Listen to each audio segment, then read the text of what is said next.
today's our topic of discussion is relations, and relations is another important aspect of discrete structures. discrete structure में ये बहुत अच्छा important role play करता है.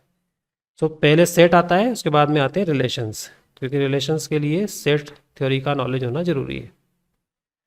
So let's start. What is relation? If a related to b, so ये notation हम use करेंगे, a related to b और ऑर्डर्ड पेयर ए बी. इन दोनों में से एक नोटेशन हम यूज करेंगे.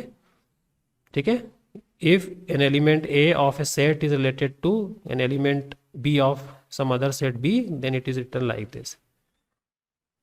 सो यहाँ पर दो सेट्स हैं ए बी. सो ए का कोई एलिमेंट है वो किसी रिलेशन से बी से रिलेटेड है, then we write this a b. The same can not be written b a. ये दोनों इक्वल नहीं होते हैं कभी भी. सो यहाँ ए का जो फर्स्ट प्लेस है it is fixed for elements of A. Second वाला जो प्लेस है fixed for elements of B. You can not interchange them. ठीक है. सो ये ऑर्डर्ड पेयर की फॉर्म में होते हैं रिलेशंस जनरली. ठीक है. सो पहले हम रिलेशन डिफाइन करते हैं. What is relation? So to study relations we need Cartesian product of sets. Cartesian product of sets हमको डिस्कस करना पड़ेगा. सो कार्टेशियन प्रोडक्ट मैंने आपको बताया था डेफिनेशन. कार्टेशियन प्रोडक्ट क्या होता है? Cartesian product is nothing but a cross b. मैंने आपको बताया था a cross b is the set of all ordered pairs such that A is from A, B is from B. This set is called the Cartesian product of the sets A and B. So Cartesian product की हमको knowledge होना चाहिए because we will represent relationship using this Cartesian product. ठीक है. और इसको हम बोलते हैं ordered pair. This is called ordered pair. Why? Because you cannot interchange the position. You cannot write it as BA. क्योंकि BA जो है वो किस में जाएगा? B क्रॉस A में. So A cross B and B cross A, they are never equal. That's why they are called ordered pairs. So ये two sets के लिए हम कार्टेशियन प्रोडक्ट ऐसा डिफाइन करते हैं. And one thing you should remember, both these sets must be non-empty. अगर दोनों में से कोई एक भी इम्प्टी हुआ या दोनों इम्प्टी हुए तो ए क्रॉस बी को हम इम्प्टी लिखेंगे. उस केस में कोई ऑर्डर्ड पेयर नहीं बनेगा. So both the sets must be non empty sets. सारे आएंगे. जैसे कि आपने ए ले लिया, सपोज 1 2 3. बी ले लिया आपने ए बी.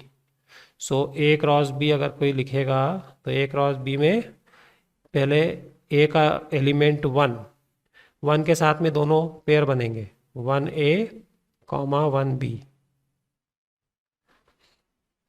फिर 2 के साथ में दोनों बनेंगे, 2A, 2B, then 3A, 3C. सारे आएंगे, कोई छूटेगा नहीं. और भूल के भी इसको बाय मिस्टेक भी you can not write this as A1. अगर आपने 1A को A1 या इनमें से किसी को भी इस तरह से लिख दिया ऑर्डर चेंज करके, तो फिर वो इसका एलिमेंट नहीं होगा, ए क्रॉस बी का एलिमेंट नहीं होगा. सो यहाँ पर ये इनका ऑर्डर फिक्स है कि फर्स्ट वाला एलिमेंट फर्स्ट सेट से है, दूसरा वाला एलिमेंट दूसरे सेट से. ठीक है. तो ये डाटाबेस बनाने के लिए बहुत ज़रूरी है, क्योंकि आपको पता है, आप कंप्यूटर साइंस के स्टूडेंट्स हो तो आपको ये पता है कि किस तरह से डाटाबेस प्रिपेयर होता है. तो इसमें रिलेशनल डाटाबेस मॉडल में आपको एक बताऊंगा रिलेशनल डाटाबेस मॉडल कैसे बनता है, जिसको रिलेशनल डाटाबेस मॉडल बोलते हैं. तो मैं आगे अभी डिस्कशन करूंगा इसका. इन जनरल अगर आपके पास में मोर देन 2 सेट्स हैं, suppose n number of sets हैं, तो उस केस में यू विल हैव दिस, इसको हम बोलते हैं n tuple. This is called n tuple, जिसमें n कोऑर्डिनेट्स होंगे. So A1 cross A2 cross A3 up to AN will be denoted like this: A1 A2 up to AN, where A1 is from this capital A1, A2 is from the set A2 and so on. So again ये जो आपके पास में है N tuple या vector जिसको हम बोल सकते हैं, ये इसमें A1 A2 A3 की पोजीशन फिक्स है. जैसे यहाँ थर्ड वाला एलिमेंट जो भी है वो थर्ड सेट से ही आएगा. यू कैन नॉट से कि ये A2 से आ जाए या A1 से आ जाए. Then we define binary relation. अब हम रिलेशनशिप डिफाइन करते हैं. तो बाइनरी रिलेशन का मीनिंग है a relation on two sets और a relation from one set to another. उसको हम बोलते हैं बाइनरी रिलेशन. ठीक है. तो यहाँ पर स्पेशली हम दो सेट लेते हैं, दोनों non empty set A cross B है. So an element of a, if an element of a is related to by some definition an element of B, then this can be written like this: AB or A related to B. So generally हम इसको ordered pair की form में लिखते हैं binary relation को. So this ordered pair represents that an element of A is related to element of B.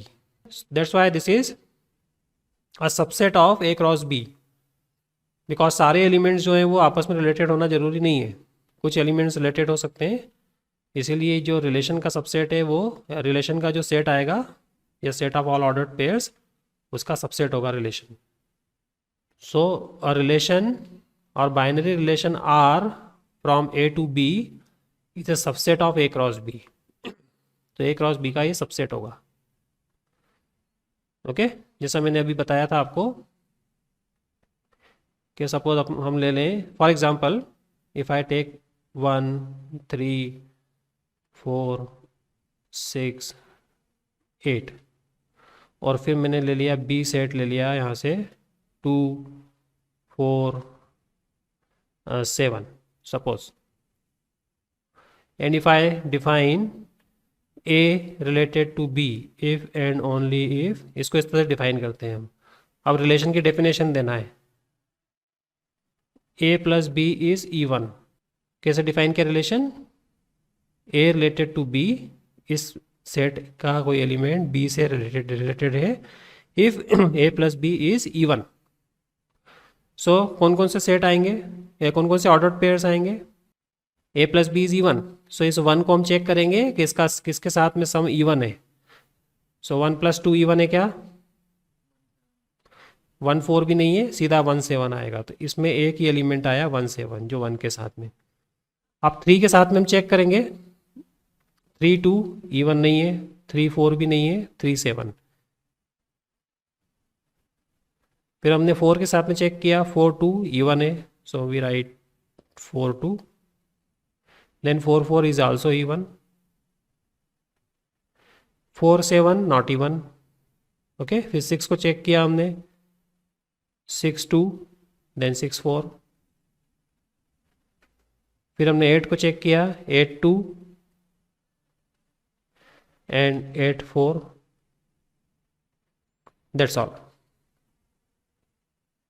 So we see that this relationship set जो भी है, ये रिलेशनशिप में इतने एलिमेंट्स हैं. ठीक है. सो आर के अंदर 1 2 3 4 5 6 7 8 एलिमेंट्स हैं.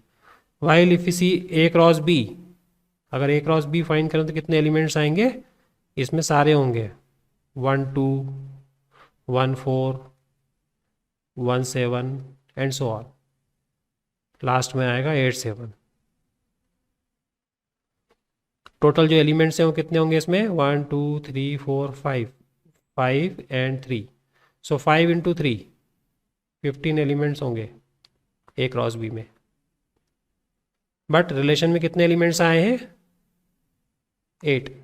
That's why it is subset of A cross B, क्योंकि A क्रॉस B से ज़्यादा नहीं हो सकता ये. एट द मोस्ट सारे ऑर्डर्ड पेयर्स हो सकते हैं इसके अंदर.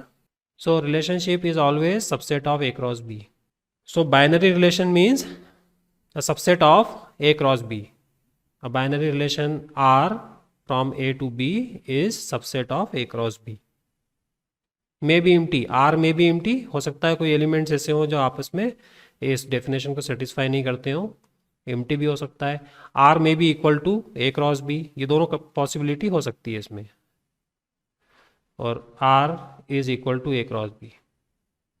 सारे एलिमेंट्स आ जाएं, ऐसा भी हो सकता है. बट रेयर होता है ये, स्पेशली डिज़ाइन सेट होते हैं जिनमें ये हो सकता है। सो इन जनरल ये होता नहीं है, आर एम्प्टी हो या आर ए क्रॉस बी हो। जैसे यहाँ पर मैं बी ले लूँ, अगर ए B, suppose A B C, 1 minute,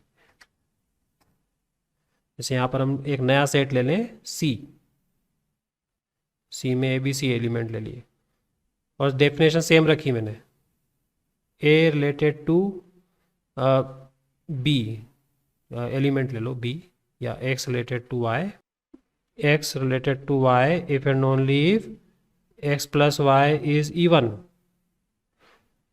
A cross C पे डिफाइन किया मैंने relationship. So X plus X related to Y if and only if X plus Y is even. So A और सी को देखो आप, ये डेफिनेशन वैलिड है क्या यहाँ पर? 1 plus A can not be even और जब तक कि ये मालूम नहीं पड़े। सो ऐसी कोई सिचुएशन हो सकती है जहाँ पर रिलेशनशिप या तो पुअरली डिफाइंड हो या रिलेशनशिप प्रॉपरली डिफाइंड हो, लेकिन कोई डेफिनेशन उसको सेटिस्फाई नहीं करे, कोई भी दो पेयर है आपस में रिलेटेड नहीं हो। सो इस केस में आर एम्प्टी हो जाएगा। सो बाइनरी रिलेशन जनरली वो होता है दोनों सेट ए एंड बी दोनों डिस्टिंक्ट हो सकते हैं, but we are interested in only relation on a set. आगे हम जो भी डिस्कशन करेंगे हमारे पूरे डिस्कशन में, उसमें रिलेशन ऑन ए सेट हम लेंगे। रिलेशन ऑन ए सेट का मीनिंग होता है here A and B will be same.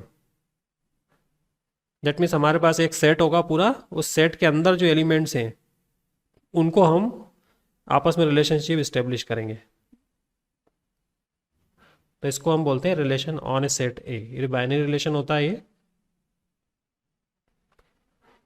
So hence onwards we will consider A equal to B. ये जनरल डेफिनेशन है, ये हमारे जो केस में हमारे जो ज़्यादातर डिस्कशन है वो इस पर बेस्ड होता है, रिलेशन ऑन अ सेट ए।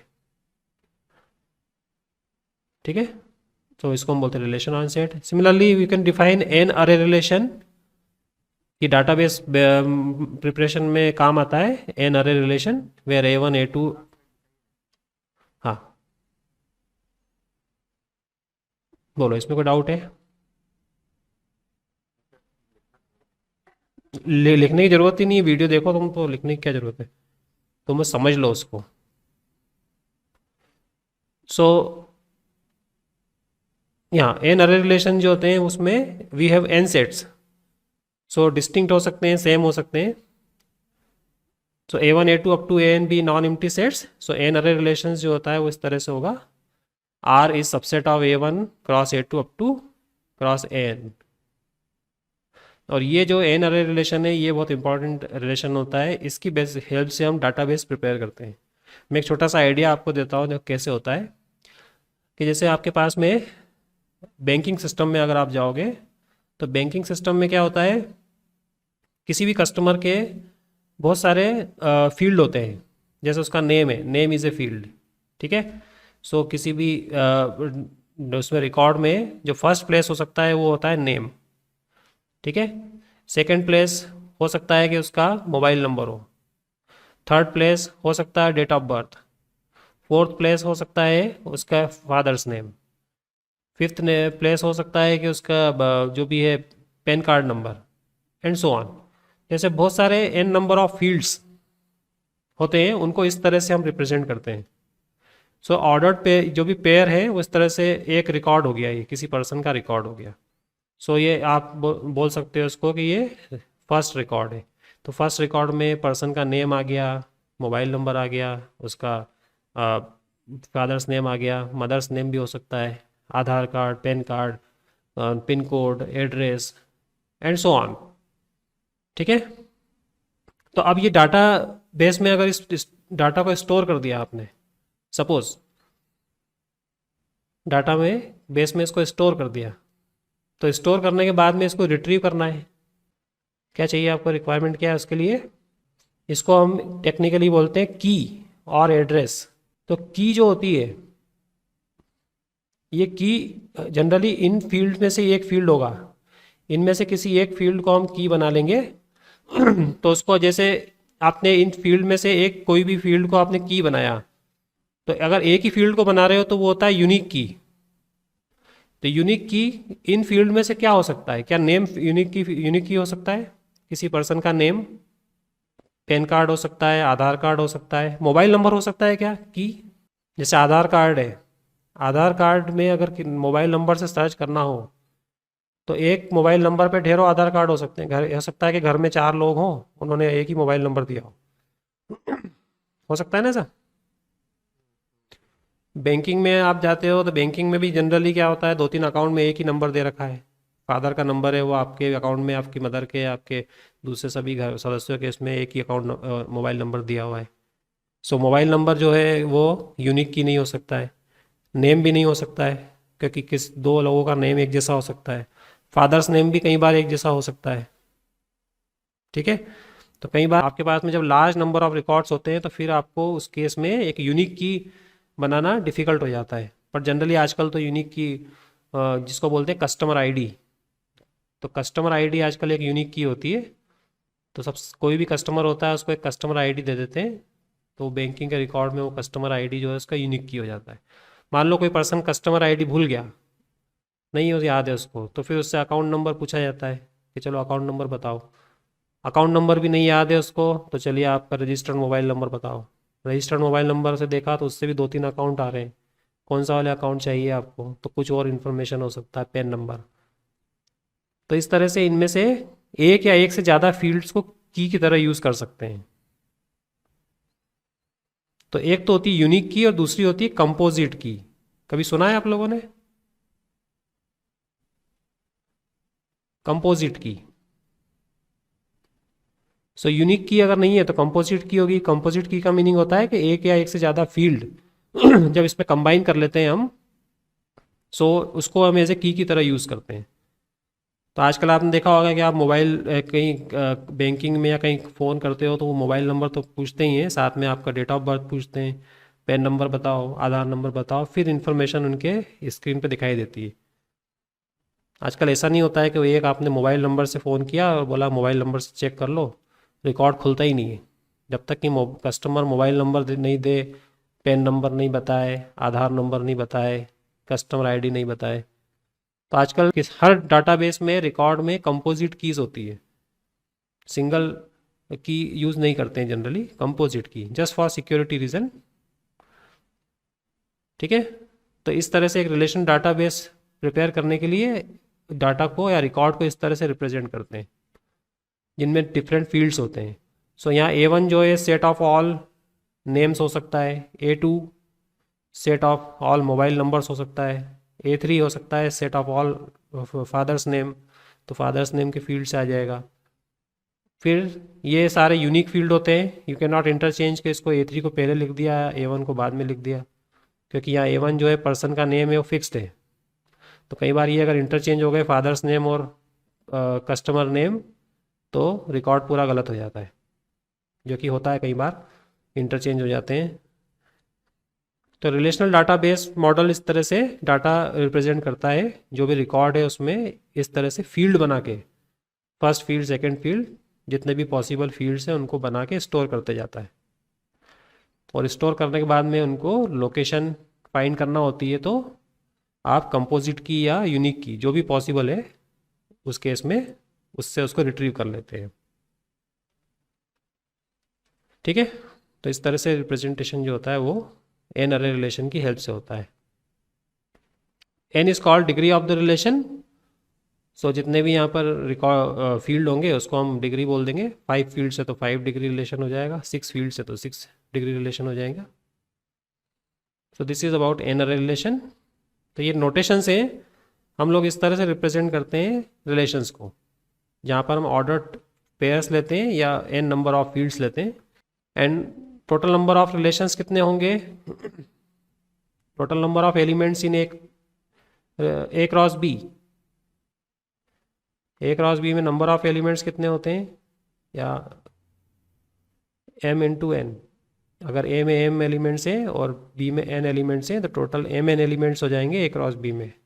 और इसके नंबर ऑफ सबसेट्स कितने होंगे? नंबर ऑफ सबसेट्स, तो नंबर ऑफ सबसेट्स अगर निकालेंगे तो नंबर ऑफ रिलेशंस हो जाएंगे वो, which is 2 to the power mn।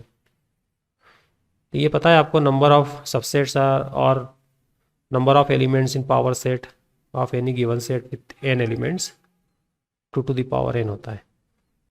So number of elements जो है वो कितने, या total distinct relationship from a to b, वो है 2 to the power m into n, क्योंकि 2 to the power m into n जो है वो इतने नंबर ऑफ एलिमेंट्स होते हैं a क्रॉस b में।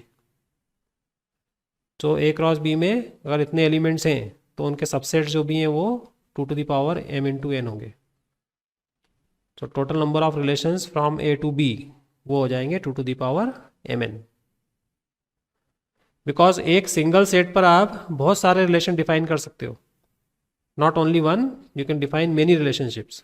अब now domain, domain means set of all the elements जो फर्स्ट एलिमेंट सेट में है बी, और रेंज हो जाएगी जिसमें set of all the elements of b. तो डोमेन का मीनिंग है कि फर्स्ट एलिमेंट जो भी है उनका सेट, और दूसरा है रेंज। तो सारे एलिमेंट आना जरूरी नहीं है यहाँ पर, ठीक है। ये ए एंड बी जो है वो कहाँ से आएंगे, ए बी में से। सो डोमेन का मीनिंग है कि जो ए बी से रिलेटेड है उन्हीं को लेना है, अगर आर में नहीं है तो फिर उसको हम लेंगे नहीं। तो जस्ट लाइक फंक्शन जो का डोमेन होता है उसी तरह से ये। सो यहाँ भी ए क्रॉस बी ले सकते हैं हम। Now complement of a relation, complement जैसा सेट का लेते हैं वैसे रिलेशन का कॉम्प्लीमेंट होता है। So complement of relation is defined like this, set of all a b in A cross b such that a b not in r. तो complement का मीनिंग है जो ऐसे ऑर्डर्ड पेयर्स का सेट जो रिलेटेड नहीं है। सो ए बी यहाँ पर ए क्रॉस बी में है such that a is not related to b, इसको ऐसा भी लिख सकते हैं, a is not related to b, तो वो कॉम्प्लीमेंट में हो जाएगा, ठीक है। सिंपल सी बात है, अगर ए बी आर में नहीं है, does not belong to R, that means A B इसके कॉम्प्लीमेंट में। तो जो कॉम्प्लीमेंट में है वो आर में नहीं है, और जो आर में है वो कॉम्प्लीमेंट में नहीं है। Just like complement of a set वैसे ही है। इनवर्स ऑफ ए रिलेशन, अब यहाँ पर ए क्रॉस बी हम ले सकते हैं कॉम्प्लीमेंट ऑफ ए रिलेशन में। ऊपर डोमेन रेंज में भी ए क्रॉस बी अलग अलग सेट ले सकते हैं, बट इनवर्स की जो बात है, इनवर्स में जनरली हम इनवर्स हमेशा ए क्रॉस ए पर ही डिफाइन होता है, क्योंकि आर इनवर्स जो है वो बी ए हो जाएगा। अगर ए बी जो है वो आर में है तो बी ए आर इनवर्स में हो जाएगा, ठीक है। सो जनरली आर इनवर्स हम लेते हैं, उसके लिए दोनों सेट सेम लेते हैं ए क्रॉस ए, क्योंकि बी ए फिर आ जाएगा बी क्रॉस ए में, अलग अलग लोगे तो B A B cross A में हो जाएगा। बी क्रॉस ए अलग ही सेट है वो, ए क्रॉस बी और बी क्रॉस ए दोनों डिस्टिंक्ट सेट्स हैं। सो आर इनवर्स जो है वो एक सिंगल सेट में ही या सेम सेट में डिफाइन करते हैं जनरली हम। So a related to b अगर है then b related to a, वो हो जाएगा आर इनवर्स में। सो आर इनवर्स का मीनिंग है set of all b a in A cross a such that a b is in r. So अगर A B are में है तो बी ए आर इनवर्स में होगा, this will go into R inverse. So inverse of a relation is also defined like this. Universal relation R equal to A cross B. अगर सारे elements आ जाए 2 to the power जो भी mn है किसी set में, तो वो यूनिवर्सल रिलेशन हो जाता है। तो ये रेयरली होता है ऐसा कोई रिलेशन, जब तक कि उसको कंस्ट्रक्ट नहीं किया जाए। वॉइड रिलेशन, ऐसा रिलेशन जो एम्प्टी हो, तो ये भी मैंने आपको बताया था, ए एंड बी दोनों में से कोई एक एम्प्टी हो तब भी आर एम्प्टी आ जाएगा, और अदरवाइज कोई भी पेयर डेफिनेशन को सेटिस्फाई नहीं कर रहा है तब भी वो एम्प्टी आएगा। सो एम्प्टी रिलेशन के लिए there is no pair satisfying the definition of R. Relationship की डेफिनेशन को सेटिस्फाई करने वाला कोई पेयर नहीं है। Then identity relation is also defined on set A.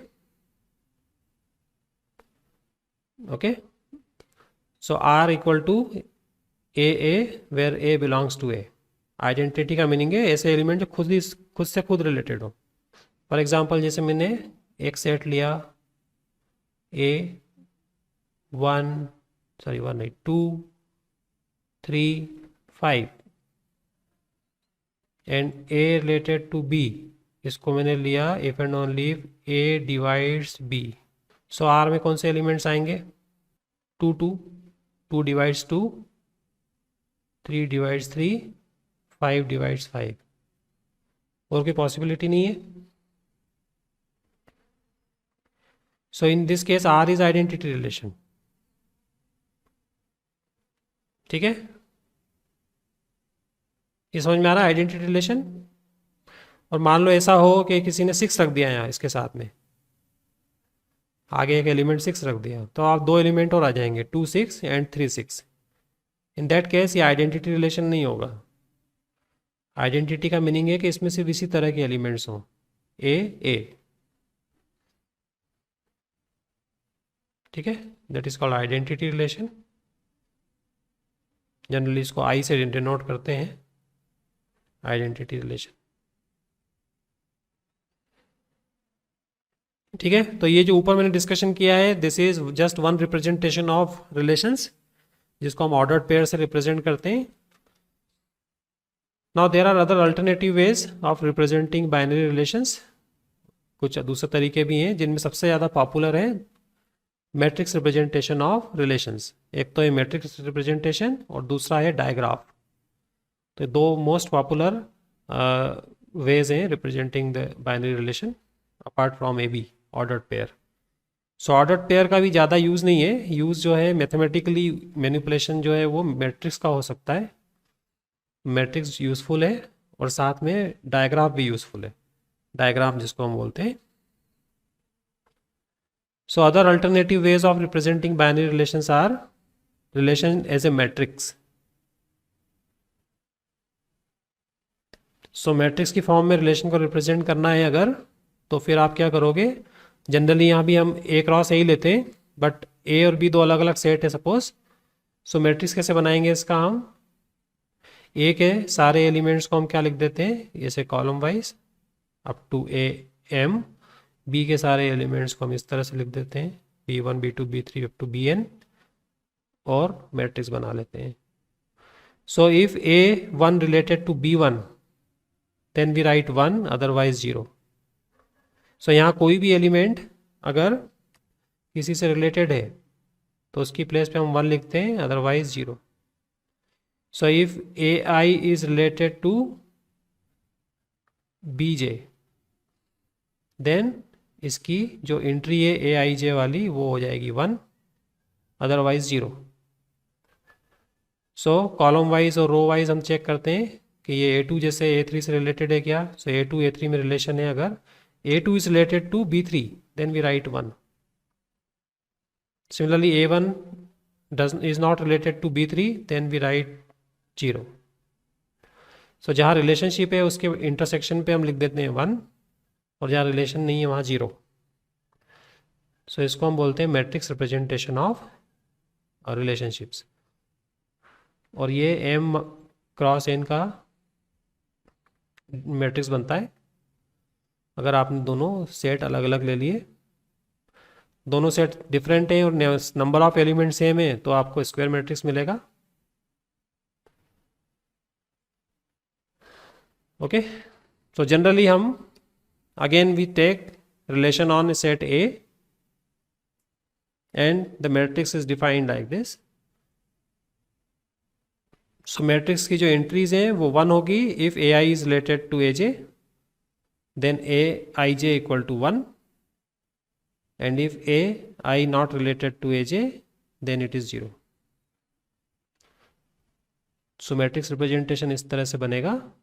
जैसे मैंने अभी एक सेट ले लिया 2 4 5 7 and 10. ठीक है, A related to B if and only if A divides B.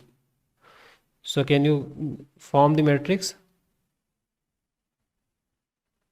Matrix बना सकते हैं उसका, जल्दी से बताओ क्या होगा मैट्रिक्स.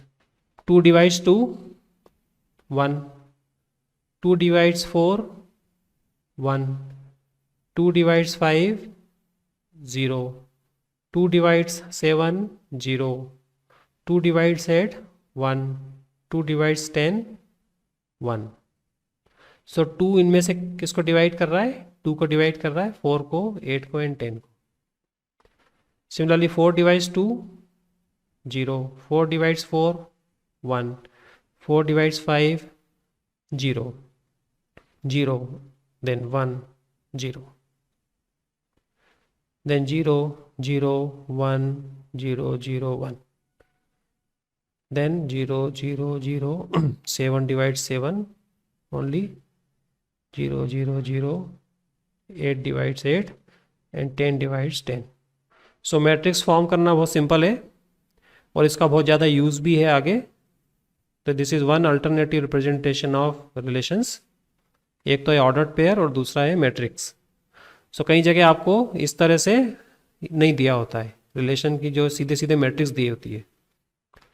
सो मैट्रिक्स अगर दी होती है तो उसमें से आपको जो प्रॉपर्टीज़ हैं या जो भी इंफॉर्मेशन चाहिए वो आपको मैट्रिक्स की हेल्प से निकालनी होती है. इंडिविजुअल एलिमेंट्स भी कई बार पता नहीं होते और आपको रिलेशनशिप की डेफिनेशन भी नहीं मालूम होती है. अगर ये मैट्रिक्स दिया है तो you don't need the definition of relation. ठीक है, तो डेफिनेशन कई बार नहीं दी होती है आपको, ऑर्डर्ड पेयर भी नहीं दिए होते हैं, मैट्रिक्स दिया होता है. ठीक है, तो उसके बेसिस पर जो भी इंफॉर्मेशन या प्रॉपर्टी चाहिए वो आप फाइंड कर लेते हो. आगे हम देखेंगे. देन नेक्स्ट जो रिप्रेजेंटेशन है relations as a directed graph. So graph theory में आपने पढ़ा होगा ग्राफ कैसे बनते हैं. रिलेशंस को ऐसे ग्राफ बनाना हो. सो अगेन जो सारे एलिमेंट्स हैं उनको हम इस तरह से पॉइंट्स के थ्रू रिप्रेजेंट कर लेते हैं किसी प्लेन में, और इनको हम बोलते हैं वर्टाइसेस. ठीक है, अब यहाँ कोई ए है वो किसी बी से रिलेटेड है suppose. So we write a directed edge from A to B. इस तरह से डायरेक्टेड एज का मीनिंग है जिसमें डायरेक्शन हो. ए टू बी अगर डायरेक्टेड एज है इसका मीनिंग है a related to b, and b to a नहीं दिए है इसलिए इसका मतलब है कि b is not related to a. ठीक है, सिमिलरली कोई एलिमेंट सी है वो खुद से रिलेटेड है तो इस तरह से हम एक लूप बना देते हैं. इसका मीनिंग होता है सी रिलेटेड टू सी. ठीक है, सी रिलेटेड टू डी अगर है कोई तो उसको इस तरह से बना देंगे हम. कोई ई है वो ए से रिलेटेड है तो ई टू ए, इस तरह से हम डायरेक्टेड एज बना देंगे. सो जो भी रिलेशन है उसको इस तरह से हम रिप्रेजेंट अगर करते हैं वर्टाइसेस एंड एजेस के थ्रू, दीज आर कॉल्ड एजेस. ये सारी जो दिखाई दे रही हैं these are called edges, and dots जो दिखाई दे रहे हैं वो वर्टाइसेस है. सो डायग्राफ या डायरेक्टेड ग्राफ इस तरह से बनता है. ये भी यूजफुल है, इसका भी यूज है.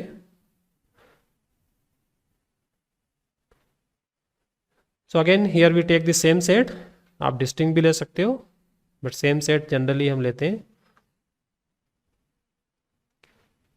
सो एलिमेंट्स ऑफ ए को स्मॉल सर्कल्स या डॉट्स डिनोट कर दो, इनको वर्टाइसेस बोलेंगे, और उनके बीच में डायरेक्टेड लाइन बना दो. अगर ए रिलेटेड टू बी है देन A to B directed line हो जाएगी. सो लाइन देखकर आप बता सकते हो कि रिलेशन है या नहीं है.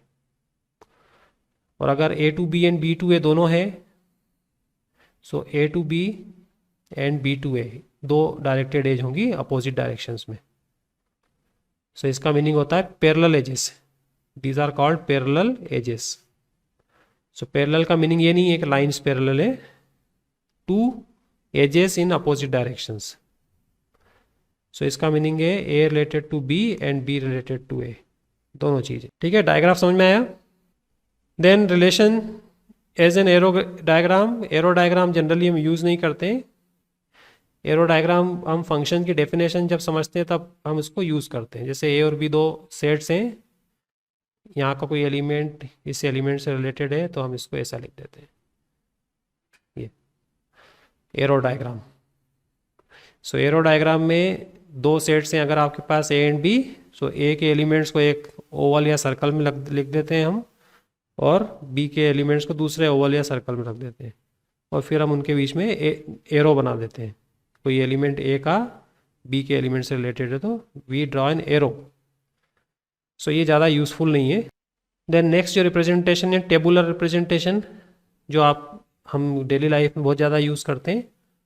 Tabular representation is just like matrix representation, लेकिन वहाँ 0 1 एंट्री नहीं होती है, वहाँ हम एंट्री कुछ इस तरह से करते हैं। So arrow diagram relationship as a table में हम क्या करते हैं, इस तरह से एलिमेंट्स लिख लेते हैं ए बी सी, और दूसरा जो सेट है उसके एलिमेंट्स को हम ऐसे लिख देते हैं एक्स वाई जेड या जो भी है एलिमेंट्स। और अगर ए रिलेटेड टू वाई है तो इनके बीच यहाँ पर हम क्रॉस लगा देते हैं। क्रॉस या कोई भी साइन, राइट का साइन या क्रॉस का साइन जैसा भी लगाना है वो हम यहाँ पर लगा देते हैं। तो जहाँ पर रिलेशन है सिर्फ वहीं पर ये साइन लगाते हैं, जहाँ रिलेशन नहीं है उनको हम छोड़ देते हैं, वहाँ हम कुछ भी नहीं लिखते। ठीक है, तो क्रॉस या राइट जैसा भी होता है हम डेली लाइफ में करते ही हैं जनरली। जैसे कोई ए इस नेम ऑफ स्टूडेंट है तो ये स्टूडेंट किसी गेम में पार्टिसिपेट कर रहा है वाई में, तो हम वाई में इसको टिक कर देते हैं ऐसा, A is participating in Y. Similarly C है वो कुछ जेड में पार्टिसिपेट कर रहा है तो ऐसा हम राइट साइन लगा देते हैं या क्रॉस लगा देते हैं। बाकी जगह जहाँ रिलेशन नहीं है वहाँ हम कुछ भी नहीं करते। सो मैट्रिक्स में हमको 0 लिखना पड़ता है जहाँ रिलेशन नहीं है, और जहाँ है वहाँ पर 1 लिखना पड़ता है। यहाँ पर हम सिर्फ रिलेशनशिप जहाँ पर है वहीं पर कुछ साइन, स्टार का साइन लगा दो या राइट लगा दो या क्रॉस लगा दो, जो भी वहाँ फिजिबल हो। सो ये लास्ट के दोनों जो रिप्रेजेंटेशन है ज़्यादा यूजफुल नहीं है। फर्स्ट 2 या फर्स्ट 3 जो रिलेशनशिप्स हैं रिप्रेजेंटेशंस हैं वो हमारे यूज़ के हैं। ठीक है, तो हमारा discussion ordered pairs, matrix representation and directed graph, इन तीनों पर ही बेस्ड होगा। So this was just an introduction of relations. In the next lecture we will discuss properties of relations. Thank you very much.